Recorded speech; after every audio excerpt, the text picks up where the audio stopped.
Bonjour les amis, comment qui m'a roulé dans la farine le docteur Louis Fouché, vous savez, ce médecin de Marseille qui s'est fait un peu connaître en même temps que le professeur Raoult et quelques autres lors de la lutte contre ce qu'ils appelaient la dictature sanitaire.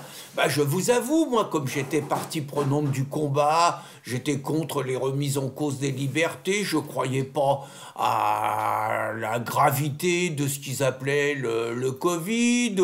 Bon, j'étais contre le confinement, j'étais contre la vaccination obligatoire, j'étais contre toute la répression qu'il y a eu. Et donc, j'ai essayé de traduire dans les faits mon indignation, ma révolte et mon désaccord. Donc, j'étais dans des manifestations, j'étais dans des rassemblements, et je faisais même partie de temps en temps de ceux qui avaient le micro et qui animaient les manifs et les rassemblements. Et donc, qu'est-ce que je faisais ? Je faisais applaudir le professeur Raoult, je faisais applaudir le professeur Perron, je faisais applaudir Alexandra Henrion-Caude, je faisais applaudir le professeur Montagnier, le regretté professeur Montagnier, je faisais applaudir nos amis les Delépine, et je faisais applaudir le docteur Louis Fouché, que je trouvais bien, il m'amusait avec son petit air punk et tout. Très franchement, ça paraissait un bon gars, courageux. Il était persécuté par l'ordre des médecins, je le faisais ovationner. Il était très populaire parmi les manifestants.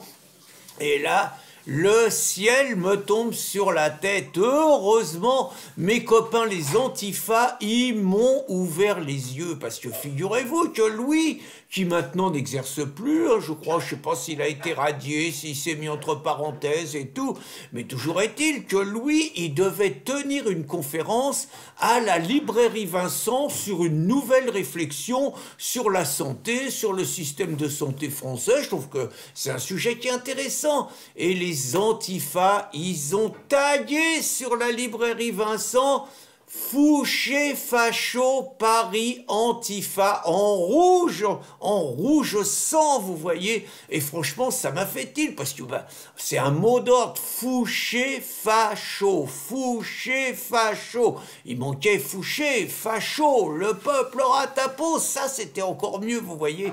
Mais phonétiquement, c'est clair que... Et pourtant, moi, Louis, il se disait, moi je suis anticapitaliste, et je savais que la crise du Covid, il y avait derrière Big Pharma. Et que Big Pharma, les grands labos, Pfizer, Moderna, tout ça, c'était quand même le grand capital. Donc, Louis se disait aussi un peu alternatif contre le fric, contre la financiarisation de la santé. Et moi, je pensais que donc il était des nôtres. Et les antifas, ils disent qu'ils sont anticapitalistes. Et ils traitent de facho un mec qui lutte contre le capitalisme. J'avoue, je suis débordé, surtout que les antifas, c'est pas la première fois qui paraissent avoir des problèmes avec ceux qui refusent la dictature sanitaire. Je vous ai mis à Lyon, vous voyez une manifestation, vous avez des gens paisibles, je crois qu'on les appelle les blouses blanches, qui dénoncent un petit peu les morts causées par le vaccin. Vous les voyez qui se font agresser, des femmes, qui se font agresser par des gauchistes courageusement masqués, qui les virent et qui déchirent les noms des victimes, comme s'ils étaient payés par les capitalistes qui prétendent dénoncer par ailleurs par les grands laboratoires. Vous voyez, c'est bizarre. Et puis les antifas, moi je croyais qu'ils étaient contre le fascisme, donc contre ceux qui sont hostiles aux libertés fondamentales. Et donc je croyais qu'ils étaient pour les libertés. Or, qu'est-ce que je constate? C'est que quand ils n'agressent pas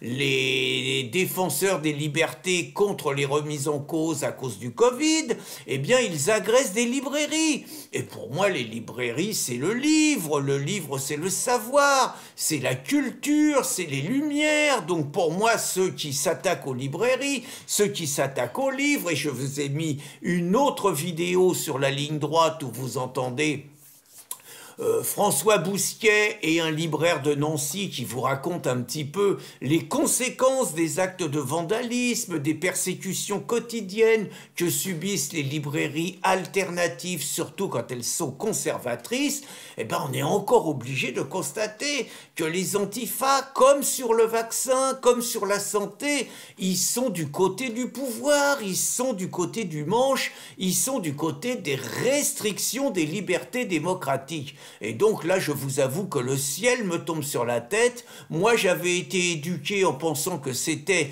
les nazis qui brûlaient les livres, et je constate que ceux qui s'opposent aujourd'hui à la diffusion des livres sont ceux qui prétendent combattre les nazis, sont ceux qui se prétendent antifa. Or, je suis obligé de constater que ces antifas auraient fait merveille en 1933 en Allemagne, quand les nazis brûlaient les livres des Juifs. Bonne journée les amis!